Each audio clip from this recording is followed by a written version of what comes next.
Hi കൂട്ടുകാരെ, പുതിയൊരു വീഡിയോയിലേക്ക് എല്ലാവർക്കും സ്വാഗതം. അങ്ങനെ ജോത്സ്യന്റെ വാക്കുകൾ കേട്ട് നീ ഒരിക്കലും ഇതിന് ഒരുങ്ങുന്നത് ശരിയല്ല വിനയ. നീ 3 മാസം കഴിഞ്ഞ് നിനക്കൊരു ആൺകുഞ്ഞ് പിറന്നാൽ നിന്റെ സമയദോഷം അങ്ങ് നേരാവെന്ന് ജോത്സ്യം പറഞ്ഞത് നീ വിശ്വസിക്കണ്ട എന്നും പറഞ്ഞിട്ട് ലതിക അങ്ങ് പോകുമ്പോൾ ലംബോദരം പറയണേ രാപ്പനി എന്നൊക്കെ പറഞ്ഞു കേട്ടിട്ടുണ്ട്. കൂടെ കിടക്കുന്നവർക്കാണ് നിന്റെ രാപ്പനി മനസ്സിലാക്കുന്നത്. കാരണം ഞങ്ങളെല്ലാം നീ മാറി എന്ന് കരുതിയിരുന്നു. പക്ഷെ നീ ഒരിക്കലും മാറില്ല വിനയ. കാരണം ചീരു അത് മനസ്സിലാക്കിയത് കൊണ്ടാണ് ചീരു ഇങ്ങനെയൊക്കെ പ്രവർത്തിക്കുന്നത്. അതുകൊണ്ട് നീ അവൾ എന്ന് നിന്നെ മനസ്സിലാക്കുന്നെന്ന് തോന്നുന്നു, അന്നേ ഞങ്ങൾ നിന്നെ അംഗീകരിക്കുള്ളൂ എന്നൊക്കെ പറയുമ്പോ ഇതിപ്പോ എന്താ എല്ലാവരും ഇങ്ങനെയൊക്കെ സംസാരിക്കുന്നത് എന്ന് പറയുന്നു കേട്ടോ.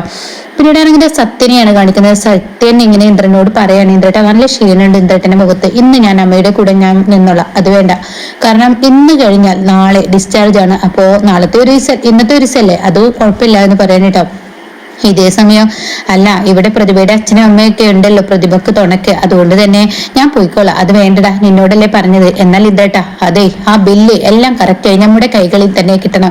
ഒരിക്കലും രവിയുടെ കൈകളിൽ പോവരുത്, രവി ഒരിക്കലും അടക്കരുത്. അതൊക്കെ നമുക്ക് ചെയ്യാം. എന്തായാലും അമ്മയുടെ ഈ ഒരു അഭിനയം അത് പൊളിച്ചെടുക്കും ചെയ്യാലോ. ഇത് യാഥാർത്ഥ്യമാണോ എന്ന് സത്യം നമുക്ക് തിരിച്ചറിയണല്ലോ എന്നൊക്കെ ഇങ്ങനെ പറയുമ്പോ, എന്താടാ നീ ഇങ്ങനെയൊക്കെ പറയുന്നത്? എന്തോ എനിക്ക് അങ്ങനെ തോന്നുന്നു. എന്തൊക്കെ ദുരൂഹതകൾ, ജീവന്റെ നിയോഗം, അതുപോലെ ഈ പറയുന്ന അമ്മയുടെ അറ്റാക്ക്, മൊത്തത്തിൽ ഒരു എന്തൊക്കെയോ ഒരു പൊത്തക്കേട് എനിക്ക് തോന്നുന്നുണ്ട് എന്ന് പറയട്ടോ. ഇതേ സമയം നാലുപുറ ഇങ്ങനെ നോക്കുക. അപ്പൊ സത്യം പറയുന്നുണ്ട്, അവരൊക്കെ അകത്താണ് ഇന്ദ്രേട്ട, എന്തായാലും അവരിങ്ങോട്ടേക്ക് വരില്ല. അത് കേട്ട ഉടനെ ഇന്ദ്രൻ പറയണേ, അത് ഞാനൊരു കാര്യം പറയട്ടെ, നമ്മുടെ അമ്മക്ക് യാതൊരുവിധ കുഴപ്പവുമില്ല. അമ്മ മഞ്ചാടിയുടെ കല്യാണം മുടക്കാൻ വേണ്ടി അമ്മ അറ്റാക്ക് അഭിനയിച്ചതാണ്, ആ സത്യം അറിഞ്ഞിരിക്കുന്നു. അപ്പോ ജീവരാജിന്റെ ഈ നിയോഗമോ അതും അമ്മയുടെ കളി തന്നെയാണോ, അമ്മയുടെ ക്രൂരതയാണോ എന്ന് ചോദിക്കുമ്പോ ഉടൻ തന്നെ ഇല്ലടാ, അതിൽ അമ്മ പങ്കില്ല. അമ്മ ജീവരാജിന്റെ അമ്മ ഈ അറ്റാക്ക് മാത്രം, മഞ്ചാടിയുടെ കല്യാണം നടത്തി കൊടുക്കുന്ന ഈ അറ്റാക്ക് മാത്രമേ അമ്മ ചെയ്തിട്ടുള്ളൂ. അത് കേട്ട ഉടൻ തന്നെ സത്യം പറയണേ, എന്താ ഇപ്പൊ ഈ പറയുന്ന, അമ്മക്ക് അറ്റാക്കാണെന്ന് കരുതി മറ്റുള്ളവർ ആ കല്യാണം നടത്താതിരിക്കില്ലല്ലോ. മാഷടക്കം ഒന്നടക്കം പുറത്തോട്ട് വന്നല്ലോ, പിന്നെ എന്തിനാ അമ്മ അറ്റാക്ക് അഭിനയിക്കുന്നത്? എനിക്കെന്തോ ഇതിലൊക്കെ ഒരു ദുരൂഹത തോന്നുന്നുണ്ട്. അമ്മയുടെ ഈ പറയുന്നതും ആഷിഫിന്റെ മൊഴിയും അത് കേൾക്കുന്ന ഇന്ദ്രൻ പറയാൻ, അത് തന്നെയാടാ ഞാൻ എന്നോട് പറഞ്ഞത്. നമ്മുടെ അമ്മ യാതൊരുവിധ കുഴപ്പങ്ങളില്ല എന്ന് എന്നോട് പറഞ്ഞു.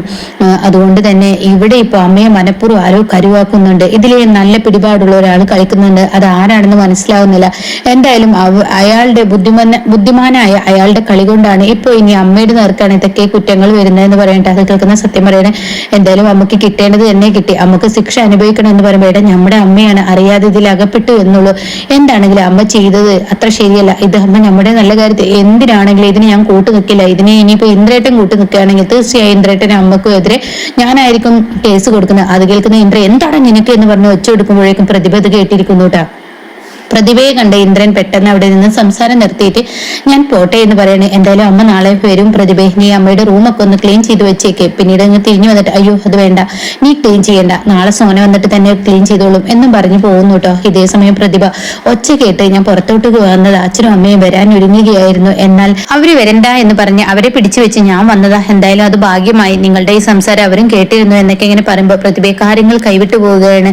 അമ്മ നാളെ ഇങ്ങോട്ടേക്ക് വരും, നിന്റെ ഗർഭം മൊത്തത്തിൽ ഒരു ചുറ്റിക്കളിയാണ് ഇവിടെ നടക്കുന്നത്. അതുകൊണ്ട് നിന്റെ അച്ഛനമ്മമാർ നിന്റെ ഗർഭമില്ലെന്നുള്ള സത്യാവസ്ഥ പുറത്തു തെളിയും. അതുകൊണ്ട് തന്നെ അവരെ എങ്ങനെയെങ്കിലും നീ വീട്ടിൽ നിന്ന് പറഞ്ഞേക്കാൻ നോക്കണം. അത് അവരെ ഞാൻ വെറുപ്പിച്ചിട്ടാണെങ്കിൽ ഞാൻ അയ്യോ അത് വേണ്ട, അവരെ ഒരിക്കലും വെറുപ്പിക്കരുത്, നല്ല രീതിയിൽ നീ പറഞ്ഞേക്കണം. അത് കേട്ടോടെ തന്നെ സത്യനോട് പ്രതിഭ പറയാനും, ശരിയാണ്, ഇവിടെ മൊത്തത്തിൽ നാളെ ആകെ ഇളകി മറിയാൻ പോകുന്ന ദിവസങ്ങളാണ്. അതുകൊണ്ട് തന്നെ ഞാൻ അവരെ നല്ല രീതിയിൽ തന്നെ ഇവിടുന്ന് പറഞ്ഞു വിടാം എന്ന് പറയാനേട്ടോ. പിന്നീടാണെങ്കിലോ മഞ്ചാടിയാണ് കാണിക്കുന്നത്.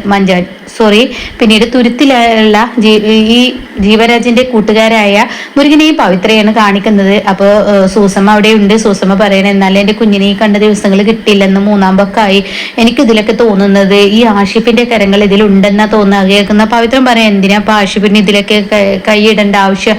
ആഷിഫും ജീവരാജ് അത്രയും വലിയ ഫ്രണ്ട്സിലെ, അവരിനെ എന്ത് ഇപ്പൊ ഈ സമയമില്ലാത്ത സമയത്ത് കൊണ്ടുപോകുന്ന, അത് തന്നെയാണ് ഈ തുരുത്തിലുള്ള ആളുകളൊക്കെ പറയുന്നത്. ആ സമയത്ത് ആരും വെള്ളം എടുക്കാത്ത ആ സമയത്ത് ഈ ആസിഫ് എന്ന് പറയുന്ന അവനെ കൊണ്ടുപോയിട്ടുണ്ടെങ്കിൽ അതെന്തോ ഒരു ദുരൂഹതയുണ്ട്. ആന്റി എന്തായി പറയുന്നത് വരുന്നത്? ആഷിഫ് ഇനി കൊട്ടേഷൻ ചെയ്തു എന്നാ പറയുന്നത്. അപ്പോഴാണ് കേട്ടോ ആന്റണി ചായ ഇങ്ങനെ വിളിക്കുന്നത്. എടി സൂസമ്മേ സൂസമ്മേ എന്ന് പറഞ്ഞ് വിളിക്കുന്നുണ്ട്. അയ്യോ എന്താ എന്താ എന്ന് പറയുമ്പോൾ അയാളെ തോണിയൊക്കെ അങ്ങ് എറിയുന്നത് പോലെ അങ്ങ് ഇട്ടിട്ട് എടി സൂസമ്മേ ദൈവം നമ്മളെ കൈവിട്ടു, ദൈവം നമ്മളെ കൈവിട്ടു എന്നൊക്കെ ഇങ്ങനെ പറഞ്ഞ് അലറി വിളിച്ചും കൊണ്ട് വരികയാണ്. ഇത് കേട്ടോടനെ എന്താ മനുഷ്യൻ ഇങ്ങനെ അലറി വിളിക്കുന്നത് എന്താ എന്ന് ചോദിക്കുമ്പോൾ നമ്മുടെ തുരുത്തിൽ ഒരു ഡെഡ് ബോഡി പൊന്തിയിരിക്കുന്നു. എന്താ നിങ്ങൾ പറയുന്നത്? അതേ തുരുത്തിൽ ഡെഡ് ബോഡി. ഈശ്വര എന്റെ കുഞ്ഞിനെ കൈവിട്ടോ, ഈശ്വര എന്തൊരു വിധിയാണ് ഇത് എന്നൊക്കെ ഇങ്ങനെ പറയുമ്പോൾ ഉടൻ തന്നെ പോലീസിനെ അറിയിച്ചിട്ടുണ്ട്. പോലീസുകാർ ഇപ്പൊ എത്തും, എങ്കിൽ നമുക്കൊന്ന് പോയി നോക്കിയാൽ അതിനെ അഴുകിയ രീതിയിലാണ് കാണുന്നത്. 5-6 ദിവസമായാലേ ആകെ അഴുകിയിട്ടുണ്ടെന്നാ പറയുന്നത്. മൊത്തത്തിൽ കാണാൻ പറ്റാത്തൊരു കോലമാണ്. എങ്കിലും പോലീസുകാർ വരുന്നതിന് മുന്നേ നമുക്കൊന്ന് പോയി കണ്ടാലോ വാ എന്ന് പറഞ്ഞിട്ട് ഒരിക്കലും പവിത്രനും ഈ സൂസമയും മോനിച്ചായനും ഒക്കെ പാടെ കൂടി അതിലോട്ട് കയറുന്നിട്ടാ. പിന്നീടാണെങ്കിലോ ഇങ്ങനെ മഞ്ചടിയാണ് കാണിക്കുന്നത്. മഞ്ചടിക്ക് അനുഭവം വിളിച്ചിരിക്കണം. മോളെ ഇപ്പൊ നിനക്ക് എങ്ങനെയുണ്ട്? കുഴപ്പമൊന്നുമില്ല ചേച്ചി, നീ ഇങ്ങോട്ടേക്ക് വരുന്ന? ഇല്ല ചേച്ചി, ഇപ്പോ ജീവരാജിന്റെ അമ്മയ്ക്ക് എന്റെ ഒരു ഹെൽപ്പ് വേണം, അതുകൊണ്ട് ഞാനിവിടെ നിൽക്കുന്നു. അവരുടെ അസുഖം എങ്ങനെയുണ്ട്? ഭേദമുണ്ട്, എല്ലാം കൂടി എനിക്ക് കൈകാര്യം ചെയ്യാൻ വയ്ക്കും. അതൊന്നും കുഴപ്പമില്ല ചേച്ചി, എന്തായാലും നമ്മുടെ അച്ഛൻ എൻ്റെ അടുത്തോട്ട് വരുന്നുണ്ട്, അതിന് നിനക്ക് വിരോധമുണ്ടോ?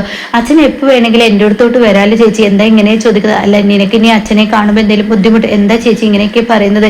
അച്ഛനെ എന്നെ കാണുമ്പോൾ ബുദ്ധിമുട്ടുണ്ടോ എന്ന് മാത്രം നോക്കിയാൽ മതി. ഞാൻ അച്ഛനോട് തെറ്റ് ചെയ്ത മകളല്ലേ, എന്തായാലും നീ ഇനിയെങ്കിലും അച്ഛനോട് ഒരു കാര്യം മറച്ചു വെക്കാതെ മനസ്സ് തുറന്ന് അച്ഛനോട് സംസാരിക്കാൻ പഠിക്കുക. അതാണ് അച്ഛൻ്റെ ഏറ്റവും വലിയ വേദന, അത് നീ ചെയ്യരുത് എന്നൊക്കെ പറഞ്ഞിട്ട് അനുപമ ഉപദേശിച്ചു കൊടുക്കുന്നുണ്ട് കേട്ടോ. ഇതേ സമയം ഫോൺ കട്ടാക്കി ഉടൻ തന്നെ മഞ്ചാടി ഇങ്ങനെ ഫോൺ ഇങ്ങനെ നോക്കുകയാണ്. തനിക്ക് ഇങ്ങനെ ഭയങ്കര വിഷമം തോന്നുന്നു. അപ്പോഴാണ് വീട്ടുമുറ്റത്ത് ഇങ്ങനെ അച്ഛൻ വന്ന സൗണ്ട് കേൾക്കുന്ന. മോളെ മഞ്ചാടി എന്ന് പറഞ്ഞ് വിളിക്കുന്ന. അപ്പോഴേക്കും മഞ്ചാടി ഓടിച്ചില്ലാണ്. ഉടൻ തന്നെ മോളെ ഞാൻ വന്നതിന് എനിക്ക് ബുദ്ധിമുട്ടായി, എന്താ അച്ഛ ഈ പറയുന്നത്? എൻ്റെ മോള് വല്ലാതെ ക്ഷീണിച്ചില്ല, എന്താ ഇങ്ങനെയൊക്കെ ആയി എന്ന് പറയുമ്പോൾ അച്ഛനെ കെട്ടിപ്പിടിക്കാനായിട്ട് അല്ല അച്ഛ എനിക്കൊരു കുഴപ്പമില്ല, ഈ വീട്ടിൽ സുഖമാണ്, എന്നാലും എൻ്റെ മോൾക്ക് ആ വീട്ടിലോട്ട് വരായിരുന്നില്ല, അനുപമയുടെ അടുത്തോട്ട് വരായിരുന്നില്ലേ?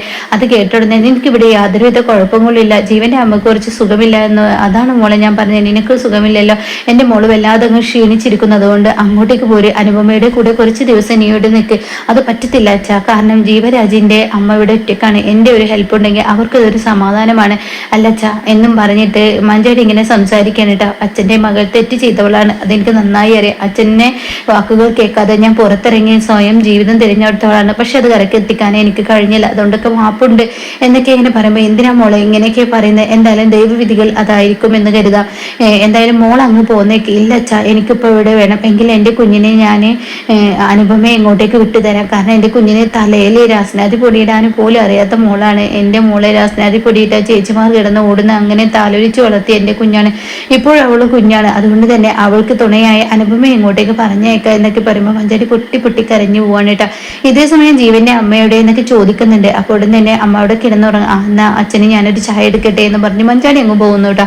പിന്നീടാണെങ്കിലോ ഇങ്ങനെ വിനയനെയാണ് കാണിക്കുന്നത്. വിനയ രാമനാഥന്റെ അടുത്ത് എത്തിയിരിക്കുകയാണ്. അപ്പൊ രാമനാഥൻ പറയണേ, ഞാൻ എൻ്റെ മകനോട് പറഞ്ഞിട്ടുണ്ട് മാഷിന്റെ വീട്ടിൽ സ്വത്തിന് വേണ്ടിയിട്ട് ഇനി കടിപിടി കൂടാൻ നീ ചെല്ലരുതെന്ന്. പക്ഷെ വിനയനും ചീരും ഇങ്ങോട്ടേക്ക് വന്ന സ്ഥിതിക്ക് ഞാനൊരു കാര്യം പറയാം.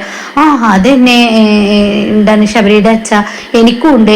കാരണം നമുക്ക് അവകാശപ്പെട്ട മുതലൊക്കെ അത് പിടിച്ചു മേടിക്കേണ്ടടുത്ത് പിടിച്ചു മേടിക്കണല്ലോ. അത് കേട്ട ഉടനെ രാമനാഥൻ നല്ല ചീറിക്കടിക്കുന്ന മറുപടിയാണ് കൊടുക്കുന്നത്. പിടിച്ചു മേടിക്കുന്നത് നിന്റെ ഭാര്യ മാത്രമാണ്.